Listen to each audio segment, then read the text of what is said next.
People do not value people they have access to. They value people that they cannot get access to. So I'm going to be doing a 3-part video series, guys, to help you guys start being treated a little bit more respectfully. So one thing I learned when I was a club promoter, I started club promoting when I was in uni. This was around the age of 19, about 10 years ago. Now, when I was a club promoter, I essentially started it because I wanted to be an event host. And I didn't just want to do the regular parties. I sort of wanted to throw these VIP nights where guys buy champagne, dress smart, and there's beautiful women in the club. And the reason I had that idea is because I went to my friend's university where essentially they had a night out which had this similar experience. And this experience sort of opened up my mind to the sort of lifestyle that I could create for myself. And I was quite ambitious, so I decided I want to get into nightclub promoting because it came with all these perks. And you're a young guy, all you really care about is women, alcohol, parties, meeting people. So when I got into these nightclubs, they were a little bit different to the clubs that I was used to seeing on my uni campus. See, we had regular nights out. We used to have this night out on a Monday. It was called Messy Mondays, where we went to a local uni bar and essentially you just get drunk and speak to people, on campus, etc. Trying to get the girls or girls trying to get guys, whatever it is. And it wasn't the top quality crowd that I saw at my friend's university. So I decided to sort of use Instagram to look at the nightclubs within London City. And I found this one club, which is now closed, so I'll name it, called 55. This was in the city of London, and essentially it was one of those VIP nightclubs in the heart of the city. I went down there with my friend because we wanted to meet one of the promoters there. We weren't going there to have a good time. We were going there to sort of see if we could get him on our team so that if we were to throw an event, he could be one of the promoters that brings people to the event. And it wasn't a very busy night. It was on a weekday. I believe it was on a Wednesday. See, the clubs in London, these VIP clubs, they open from Monday to Sunday. So you could find a popping club every single day of the week. And there'll be somewhere, the go-to spot, where there's an influx of people. Now, when I went there, he sort of snapped me into reality. He told me that it's not going to be as easy as me just saying I want to be an event host. It would be better for me to be a promoter and start to actually build up my name, build up my client list, and then eventually I could throw my own night on my own terms. So I decided to get into the nightclub game. And when I used to go out on these night outs, I remember what I would do is I would go out to other clubs. I would basically be speaking to women that don't know about these clubs and tell them, look, I'm a promoter, I'm new, but if you come to my club, I can get you on a table. There's regular celebrities that visit these clubs. You should come out. And as my client list began to grow and grow and grow, and people started to see on my social media that I was going out, something very different happened. So I got to a point in my life where this was pretty much taking over my life. I was constantly focused on making sure I had clients to go out the next night. So in the daytime, I'd be studying. In nighttime, I'd be out in the clubs, and I became very busy, and I was someone that wasn't easy to access. And also, these clubs weren't easy to access. See, they had a very strict door policy where there's a door lady. If you're a guy and you want to get in, you have to spend money on the table, and that's the only way you're going to get access to this club. So something very funny would happen. When I would bring the girls out, every so often, a group of them would get turned away, or maybe the guys would get turned away. And in the early days, I was telling guys the rules. Come early, make sure to dress smart, the same with the girls. Come early, first thing when the door opens at 10. So if the door opens at 10:30, come for 10, line up, and we can get you in. That's the best way and the best chance you have. So they would not listen to me because they're used to sort of going to clubs on their own terms, whether that was 12, 11, 1 o'clock. And they come out the first night out with me and they would actually get rejected, and they would learn from that lesson. Now, you would think when they got rejected from the door that they would write off the club in their head, because why would they value a place that isn't willing to allow them in for whatever reason? But it was the complete opposite. The fact that this place was so difficult to access actually made it valuable in the eyes of the people that I was bringing to the club. And this is a concept that I sort of wanted to introduce to you guys. If you've ever had it where you've got people in your life where you're constantly messaging them, you're spending a lot of time, delegating to, making sure they're okay, checking up on them, but you don't seem to see this energy reciprocated back to you. This is because you're somebody who's way too easy to access, okay? Now, what you need to understand is that people have always historically valued the things that they cannot get access to.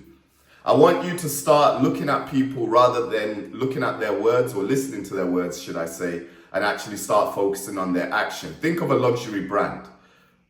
Gucci, Versace, all of these other brands that are out there. The reason people are so proud to wear those items is, one, they're very expensive, so you relate it with having a social status when you wear something from an expensive brand. Or even think of a luxury watch, for example.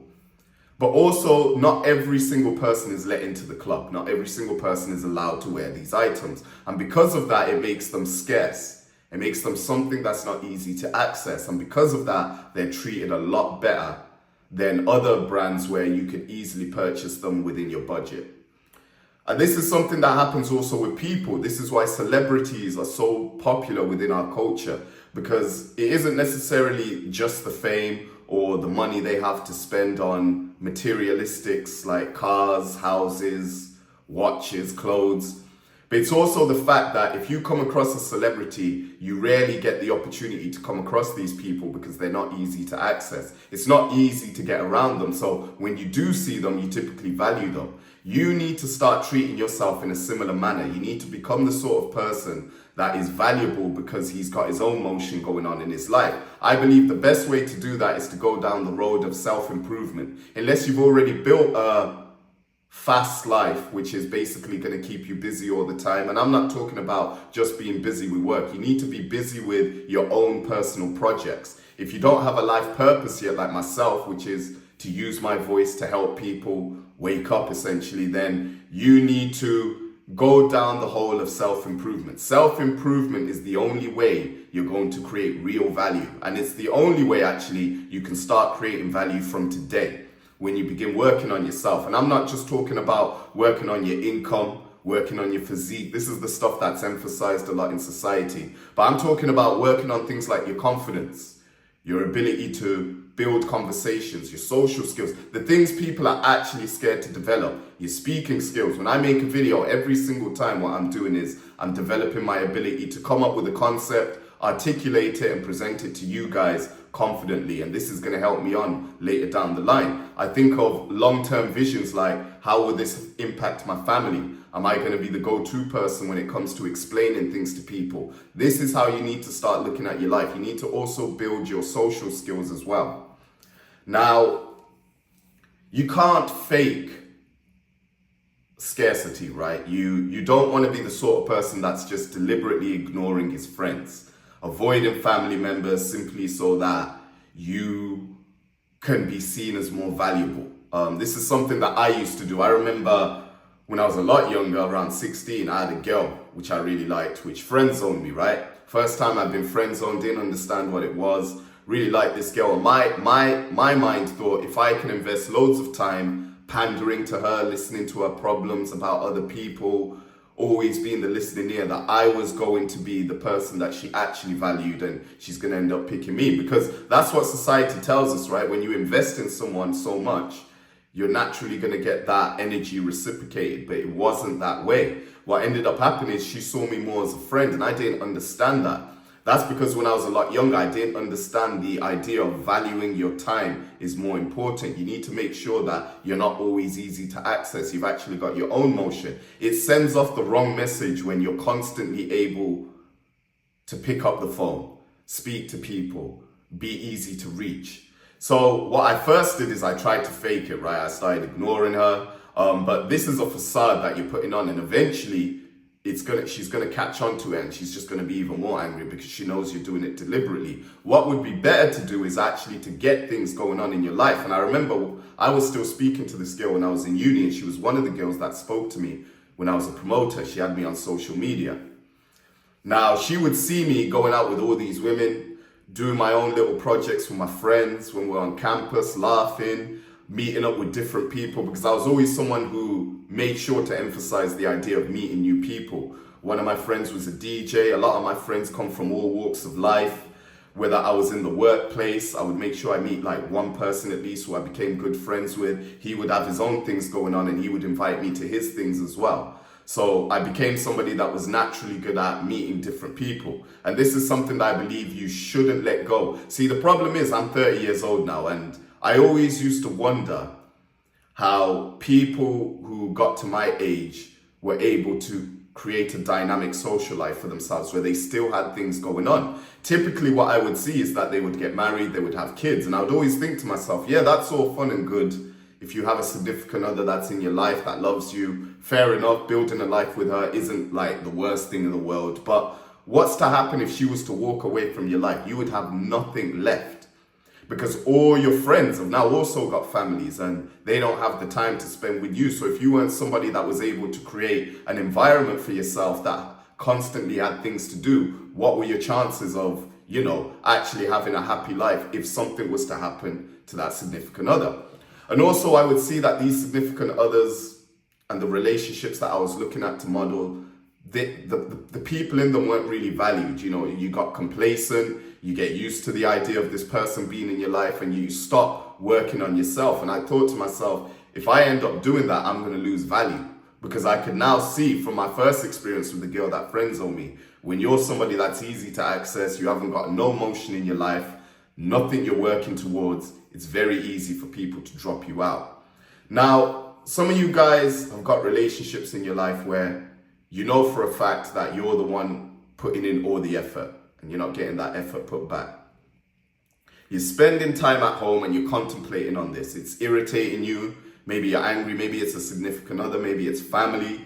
You've tried to get their approval, but they never seem to give it you. Maybe it's friends. The reason why you're constantly contemplating on it is because you're that easy to access. You don't really have much going on. You should be so busy on your life, whether it's working on yourself, doing things in your life, that you don't really have time to be contemplating on this stuff. I don't have time to be thinking about the people who aren't reaching out to me because I'm constantly thinking of my next video. I'm trying to take in new information so that I actually have a dynamic range of subjects to speak about with you guys on this channel. And this is how you need to start being yourself. See, the success you want and the way you want to be treated isn't a result of what you do. It's not about just ignoring people, just making sure that you have loads of friends or loads of females, loads of guys if you're a woman. The life you want is about becoming the sort of person who naturally attracts that attention. And the way you do that is you actually become someone. It's an identity change. I speak about it in my newsletter. I've left a link in the bio. I send you frameworks every single week about mindsets you could take on board, philosophies, subjects like this that really go in depth about the sort of things that we weren't taught growing up that are really vital in order to essentially build a sustainable and happy life. Now, this is a 3-part video series, and within my next videos, I'm going to be actually giving you live examples of where people value things they cannot reach, and also how you can start building your life in a way where people begin to have less access to you, but in an authentic way. You want to be authentic with it, like I said. You don't want to fake it. You don't want to be this person just pretending that you're busy when you're not really busy. Actually build something to move towards and begin moving towards that. Now, when I was a promoter as well, what I realized is that when I was going out and people could see what motion I, because social media is great because people can see what you're doing. There was people in my life who would add me and they would begin to see what I get up to in my day-to-day life, this promoting thing, this trying to be an event host, throwing photo shoots, things like that. And what ended up happening is these people who would meet me, they would have a reason now to want to meet me outside of work. I remember it would be really weird that when guys would see you with girls in the clubs, all of a sudden they're asking you to come out for shisha, coffee, they want to just hang out with you. And when they would hang out with you and maybe they're introducing you to a friend they know that isn't a known friend to you, they would always have the best things to say about me. They would be like, oh, this is Tino. He's such a cool guy, man. He's social.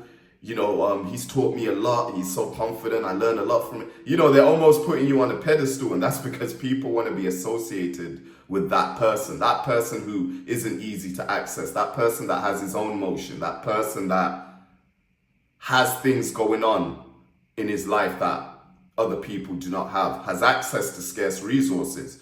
Start treating yourself, guys, like these VIP nightclubs. Like I said, guys, this is a 3-part video series. I'm going to keep this one real short because I'm going to be getting into other videos. I prefer for you guys to watch the first one, go into the second, go into the third. Now, make sure you leave a comment. Tell me about an experience you had where people weren't necessarily treating you the way in which you wanted to be treated. And was it because you were too easy to access? I gave you the example of me being a promoter. What's your example? Leave a comment below. Make sure to like, comment, share, and subscribe.